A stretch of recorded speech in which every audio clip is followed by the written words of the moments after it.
454वां विराट दशहरा मेला बरेली में श्री रानी महालक्ष्मीबाई रामलीला समिति रजिस्टर्ड द्वारा चौधरी मोहल्ला बरेली द्वारा आयोजित किया जा रहा है, जिसको 454वां विराट दशहरा मेला है। ये इतने समय से हो रही है, इसके विषय में जानकारी देते हैं और इसकी क्या संदेश देना चाहेंगे इस रामलीला के माध्यम से?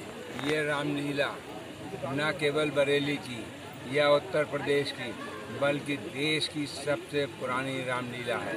ये 454 साल पुरानी है और यहाँ पे बराबर होती रही है। आप ये समझिए 454 साल पहले जब मुग़ल सम्राट थे, मुग़ल राज था यहाँ, तो यहाँ पर कितनी दिक्कत हुई होगी। फिर भी यहाँ के तब के लोग हमारे पूर्वज बधाई के पात्र हैं, जिन्होंने लगातार यहाँ पर रामलीला का मंथन किया और आज भी हो रहा है। और रामलीला से हमारे अंदर एक संस्कार डेवलप होते हैं।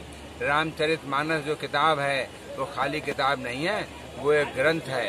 वो खाली कहानी नहीं है, वो सच्चाई है और उससे लोगों के अंदर भगवान राम के प्रति और ज़्यादा श्रद्धा जागृत होती है। और हमारे नौजवान और बच्चे रामायण से ये सीखते हैं what is the way of living, मतलब हमारे रहने का क्या तरीका होना चाहिए, परिवार में भाई का भाई से कैसा संबंध होना चाहिए, पिता का बेटे से क्या संबंध होना चाहिए। तो इस तरह के सब जो रामायण के अंदर है बहुत कुछ हम सीखते हैं, हम संस्कार सीखते हैं। मैं तो ये कहूँगा रामलीला का मंथन इसी तरह से होना चाहिए, लोगों में संस्कार आएँ और लोग अच्छे नागरिक बने। सर, ये 453 साल पहले जो रामलीला की नींव धरी थी, किसने धरी थी और ये स्थान ही क्यों नियुक्त किया गया? इस बारे में तो पंडित राम गोपाल मिश्रा ज्यादा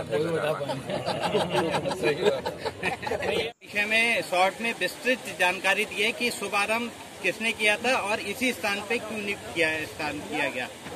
सम्मानित साथियों, श्री रानी महालक्ष्मीबाई रामलीला समिति रजिस्टर्ड चौधरी मोहल्ला बरेली के तत्वाधान में, जैसा कि 453 वर्ष पूर्व इस रामलीला का सबको पता है कि शुभारंभ हुआ था। लेकिन अब ये प्रश्न उठता है, आपने सवाल भी बिल्कुल ठीक पूछा है कि जब 453 साल पहले इस देश पर मुगल शासन कर रहे थे तो कैसे इस रामलीला का मंचन संभव हो पाया होगा। लेकिन जहाँ तक हमें हमारे पूर्वजों द्वारा बताया गया कि एक राजा बसंत राव, एक केवल बसंत राव नाम के व्यक्ति थे जो इटावा के लखना जगह पर रहने वाले थे। लखना के नाम से वो जगह रही होगी, तहसील हो, गांव हो, कस्बा हो, क्या हो।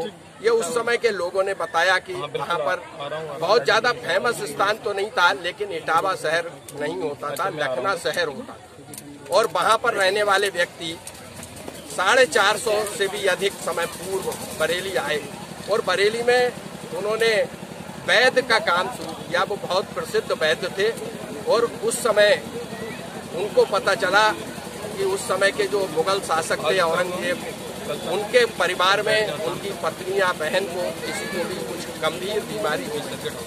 उनके पास सूचना आई, उन्होंने कहा अगर मुझे ले चलोगे तो हो सकता है मैं उनका इलाज कर दूं। उन्होंने काफ़ी बताया कि भाई पहले इनका बहुत इलाज करा चुके हम, ये ठीक नहीं हो पाई हैं और किस तरीके से क्या करें। तो उन्होंने सब चीज़ देखी। पहले पर्दे का ज़माना बहुत मुस्लिम समाज में होता था, तो उनके समाज में भी उस समय पर्दा रहा होगा। उन्होंने कहा कि भाई ऐसी कोई बात बताओ जो पर्दे के पीछे से बगैर देखे, बगैर छुए, बगैर कुछ करे आप उनका इलाज कर दो। तो उन्होंने कहा उनका फोटो मंगवा लो। फोटो रखा गया, उन्होंने एक कच्चा धागा दिया और कच्चे धागे को कहा कि उनके दोनों पैरों के अंगूठे में इस धागे को बांध दें। कुछ दिनों पूर्व उनको शाही मेहमान बना के बाहर रखा गया, इलाज शुरू हो गया। 7-8 दिन के बाद जब उनको कोई फायदा नहीं हुआ तो फिर से औरंगजेब ने कहा कि भाई हकीम जी कोई फायदा तो हो नहीं रहा है। बोले कैसे होगा, आपने वो धागा बकरी के पैर में बांध दिया, महिला के पैर में नहीं बंधा है। जब उन्होंने स्वयं देखा जाके तो उनकी बात प्रमाणित हुई कि वो वास्तव में किसी उनके जो पालतू बकरी थी उसके पैर में बांध दिया उन लोगों ने और उनके पैर में नहीं बांधा।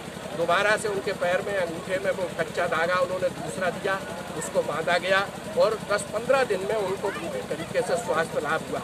इस पर खुश होकर उन्होंने कहा कि भाई मानो क्या मांगते हो। तो एक